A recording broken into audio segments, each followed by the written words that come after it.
Internet की बात करें और इंटरनेट को समझने में दो युवा बहुत समझदार हों और प्रदेश और देश के युवाओं को जोड़ने में कामयाब हों, तो मैं समझता हूं ये अच्छी बात होगी।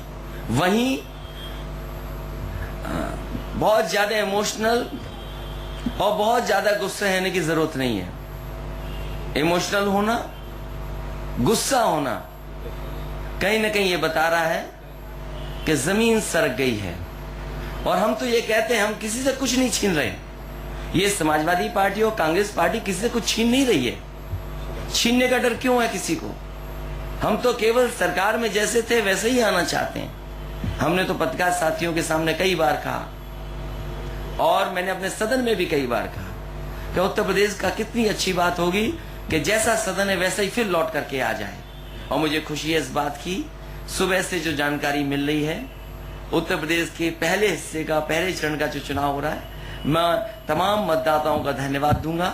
और मुझे उससे ज्यादा खुशी की बात यह है कि सबसे पहले वोट अगर देखा जाएगा किसको पड़ा होगा तो साइकिल और कांग्रेस पार्टी को सबसे पहले वोट पड़ा है। और जो आगे होता है फिर वो आगे ही होता है। इसलिए मैं इस मौके पर राहुल जी का धन्यवाद देता हूं। और ये जो 10 कदम प्रगति के लिए हैं, इसके लिए लगातार हम काम करेंगे, जमीन पर उतारेंगे, लोगों को लाभ इसका पहुंचे, उसके लिए लगातार कोशिश हमारी रहेगी। बहुत बहुत शुक्रिया। मैं आदरणीय श्री राहुल गांधी जी से अनुरोध करूंगा कि वो अखिलेश जी जिन्होंने कहा है उस बात को और आगे बढ़ाएंगे। आदरणीय राहुल जी। नमस्कार, आप सबका मैं यहाँ स्वागत करता हूँ। कांग्रेस पार्टी के जो हमारे सीनियर नेता हैं, प्रेस के मित्रों, आप सबका यहाँ बहुत बहुत स्वागत। अखिलेश का भी धन्यवाद करता हूँ। आपने बहुत अच्छी तरह हमारा जो 10 पॉइंट्स का फाउंडेशन है उसको समझाया। हम चाहते हैं कि उत्तर प्रदेश में युवाओं की सरकार आए, विजन की सरकार आए। बाकी पार्टियां फाउंडेशन की बात नहीं कर रही हैं। हमने ये 10 जो पॉइंट्स रखे हैं, ये उत्तर प्रदेश के डेवलपमेंट की फाउंडेशन है, नींव बन सकती है। मगर हमारी जो सरकार बनेगी इससे आगे जाएगी। हमारी कोशिश होगी कि उत्तर प्रदेश में सबकी सरकार बने। उत्तर प्रदेश के हर व्यक्ति को लगे कि ये सरकार मेरी है। भाईचारे की, मोहब्बत की सरकार होगी। हम किसानों की मदद करेंगे, युवाओं को रोजगार देने का काम करेंगे। प्रधानमंत्री जी ने 2 करोड़ युवाओं को वायदा किया था कि वो हर साल 2 करोड़ युवाओं को रोजगार देंगे। 1 लाख रोजगार से कम उन्होंने दिया है। हम यहां पे उत्तर प्रदेश को ट्रांसफॉर्म करेंगे। 1 डिस्ट्रिक्ट 1 प्रोडक्ट की सोच, हर डिस्ट्रिक्ट की जो स्ट्रेंथ है उसको हम आगे बढ़ाएंगे, निकालेंगे और उससे उत्तर प्रदेश को बनाएंगे। आप सब एक बार फिर यहां आए, आपका बहुत बहुत धन्यवाद। बहुत शुक्रिया। मैं आपसे अनुरोध करूंगा, कोशिश करेंगे जितने ज्यादा दोस्तों के सवाल हो सके वो लें, पर एक एक करके ही हो पाएगा। मैं यूएनआई से शुरू करूंगा, नरेंद्र श्रीवास्तव जी से। तो न्यूज 24 की खबर पर मोहर लग गई है। प्रगति के 10 कदम साझा घोषणा पत्र समाजवादी पार्टी और कांग्रेस पार्टी का जारी कर दिया गया है। लखनऊ में अखिलेश यादव और राहुल गांधी ने दोनों ने मिलकर ये कॉमन मिनिमम प्रोग्राम जारी किया है। और कल रात को 9 बजे ही मैंने आपको बता दिया था, वही 10 बातें सामने आई है। 1 करोड़ गरीब परिवारों को 1000 रुपए मासिक पेंशन, ये बड़ी घोषणा। युवाओं को स्मार्टफोन और 50 लाख युवाओं को रोजगार की गारंटी दी जा रही है। इसके अलावा शहरी गरीबों को 10 रुपए में दिन का खाना, 10 रुपए में थाली दी जाएगी। ये अम्मा वाली कैंटीन वाला हिसाब कुछ दिख रहा है। किसानों को कर्ज में राहत, सस्ती बिजली और फसलों का उचित दाम देने का भी वादा कर रहे हैं अखिलेश और राहुल। इसके अलावा महिलाओं को सरकारी नौकरी में 33% आरक्षण और पंचायत में 50% रिजर्वेशन। कहीं न कहीं नीतीश से ये आइडिया कॉपी करते दिख रहे हैं। और इसके अलावा ये आइडिया भी कॉपी किया है बिहार से। 9वीं से 12वीं की सभी छात्राओं और इसके अलावा मेधावी छात्रों को साइकिल, दलित और पिछड़ों को 10 लाख मुफ्त घर, सभी जिलों को जोड़ने के लिए 4 लेन की सड़क और 6 शहरों में मेट्रो देने का भी वादा किया गया है इस साझा घोषणा पत्र में। साथ ही साथ अल्पसंख्यकों और पिछड़ों को जनसंख्या के अनुपात में कल्याणकारी योजनाओं में हिस्सेदारी देने का ऐलान किया गया है। पुलिस की मॉडर्नाइजेशन और पुलिस सेवा के डायल 100 का विस्तार भी किया जाएगा।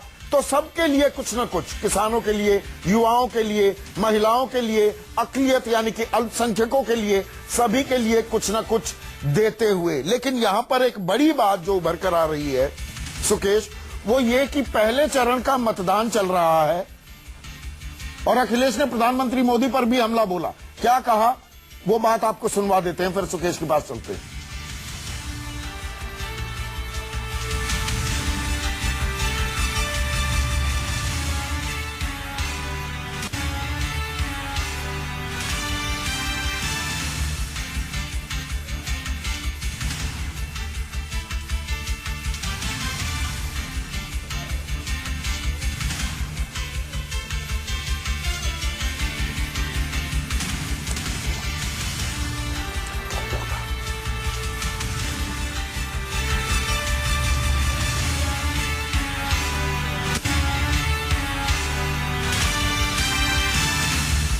कल का हवाला दे रहे हैं, मुझे लगता है संदीप, कल जो प्रधानमंत्री ने कहा था उसका हवाला दे रहे हैं अखिलेश। तो यहां पर जो मैं सवाल आपसे पूछना चाह रहा था सुकेश, वो ये कि आज पहले चरण का मतदान हो रहा है, ऐसे वक्त में साझा घोषणा पत्र जारी करना, ये तो वोटर को कहीं ना कहीं अपनी ओर आकर्षित करने का एक सीधा सीधा जरिया है। बिल्कुल आप अल्योर कर रहे हैं, कहने को आचार संहिता लगी हुई है, लेकिन ये ग्रे एरिया इलेक्शन कमीशन का। हाँ। तो क्यों ना इसका फायदा उठाएं। और आप याद करिए 2014 में जिस दिन वोटिंग होती थी उस दिन नरेंद्र मोदी की कहीं ना कहीं बड़ी रैली होती थी। और आप एक पैरेलल और खींच के देखिए, उस समय नरेंद्र मोदी के कैंप में कौन थे? प्रशांत किशोर, दिस पीके। हाँ। ये पीके फैक्टर आजकल यूपी में बहुत कारगर है। और मुझे याद है जब बिहार में प्रशांत किशोर जेडीयू के लिए काम कर रहे थे तो वो उनकी प्रॉक्सिमिटी लालू यादव से भी उतनी हो गई थी। हाँ। तो मुझे लगता है वो कांग्रेस के लिए काम करने गए थे। और जो जानकारी मिल रही है कि अखिलेश से भी उनके बड़े अच्छे संबंध हो गए। हाँ। तो इस मौके को कैसे अपॉर्चुन मौके में तब्दील किया जाए कि आम लोगों 2014 में जो नरेंद्र मोदी कर रहे थे आज अखिलेश और राहुल कर रहे हैं। 2015 में वही काम नीतीश कुमार कर रहे थे बिहार में। क्योंकि स्लोगन देने से लेके हाँ। और कैसे आप बैकफुट पे ना दिखे, कैसे आप एजेंडा सेट करते हुए दिखे। आप याद करिए नरेंद्र मोदी की रैली होती थी बिहार में, उसके पहले नीतीश कुमार की एक पीसी होती थी जिसमें वो नरेंद्र मोदी से कुछ मांगते थे। हाँ। कुछ कहते थे। हाँ। अपनी एस्पिरेशन एक्सपेक्टेशन बताते थे, बिहार की एक्सपेक्टेशन बताते थे। और फिर जब नरेंद्र मोदी रैली करके निकलते थे तो उसका जवाब देते थे नीतीश कुमार। हाँ। तो ये सेम फॉर्मूला और ये बहुत कारगर साबित हो सकता है। मैं तो अभी से काट की हांडी बार बार नहीं चढ़ाई जाती। नहीं, जो चीजें एक बार आपको अगर लग जाए कि वो फेचिंग है पॉलिटिक्स में, आपको उस समय तक आजमाना चाहिए जब तक वो डिविडेंड देना बंद न कर दे। और पहले चरण से मोमेंटम जिसकी तरफ बनेगा वो मोमेंटम आगे बढ़ता चला जाएगा। ये हमने 2012 के चुनाव में बिल्कुल देखा था। बिल्कुल। उस वक्त पूर्वांचल में पहले चरण की वोटिंग हुई थी, इस बार पश्चिमी उत्तर प्रदेश में हो रही है। मैं फिर से पैरेलल खींच दूं। हाँ। बिहार में भी यही हुआ था। हाँ। पहले चरण की जब वोटिंग हुई तो लोगों ने कहा, बीजेपी ने कहा कि हमने बहुत अच्छा किया है, लेकिन इंटरनल रिपोर्ट ये थी कि उसमें महागठबंधन ने बहुत अच्छा परफॉर्म किया था और वो पर्कुलेट करके नीचे तक गई। हाँ। तो ये पहले चरण की वोटिंग, और आप एक बात हमेशा ध्यान रखें कि इस पहले चरण की वोटिंग में आप इसको भूल नहीं सकते कि जिस समय अखिलेश यादव का लहर थी यूपी में, उस समय भी मायावती ने इसी क्षेत्र में 24 सीटें जीती थी। पर ये तब 5वां छठा चरण था। पूर्वांचल में समाजवादी पार्टी ने जबरदस्त प्रदर्शन किया और उसका पर्कुलेशन इफेक्ट हमने पूरे बाकी 2, 3, 4, 5, 6 88 पे सिमट गए। उठानी पड़ी नोटबंदी से, और तमाम ऐसे सवाल हैं जिनका जवाब केंद्र सरकार को देना चाहिए। लोग अभी भी अच्छे दिन ढूंढ रहे हैं। अच्छे दिन कहां मिलेंगे ये तो कम से कम उत्तर प्रदेश में आने के बाद प्रधानमंत्री जी को बताना चाहिए, क्योंकि जितना अच्छा उत्तर प्रदेश की जनता कर सकती थी, 70 से ज्यादा लोकसभा के सांसद जीत गए। लेकिन बताओ उत्तर प्रदेश में क्या अच्छा मिला है? कब अच्छे दिन आएंगे उत्तर प्रदेश में, या कब मिलेगा, इसका सवाल बड़ा है। तो बेरोजगारी, किसान, सीमा का सुरक्षा का सवाल, दुनिया में हमारी अर्थव्यवस्था कितनी आगे जा रही, उसका ये बड़ा सवाल। सबके साथ साथ एक बड़ा सवाल तो यह है कि उत्तर प्रदेश ने लोकसभा के सांसद इतने दे दिए, प्रधानमंत्री दे दिया, होम मिनिस्टर यहाँ से हैं, डिफेंस मिनिस्टर भी लगभग यहीं से हैं, इतने मंत्री हैं। बताओ उत्तर प्रदेश को क्या दिया है, ये सवाल है। इसलिए प्रधानमंत्री जी को और खासकर भारतीय जनता पार्टी को लोगों को गुमराह नहीं करना चाहिए, सामने आके बताना चाहिए कि खुशहाली के लिए ये काम किया उन्होंने। प्रधानमंत्री मोदी पर हमला भी किया और सरकार के कामकाज पर सवाल उठाते हुए अखिलेश यादव और राहुल गांधी, कोई भी राजनीतिक दल कोई भी मौका नहीं चूकेगा अपना राजनीतिक नफा बढ़ाने की फिराक में। एक छोटे से ब्रेक लेंगे, ब्रेक के बाद भी चर्चा जारी रहेगी। वोट जरूर डालिए, पश्चिमी उत्तर प्रदेश से हमारी अपील है, न्यूज़ 24 की अपील है।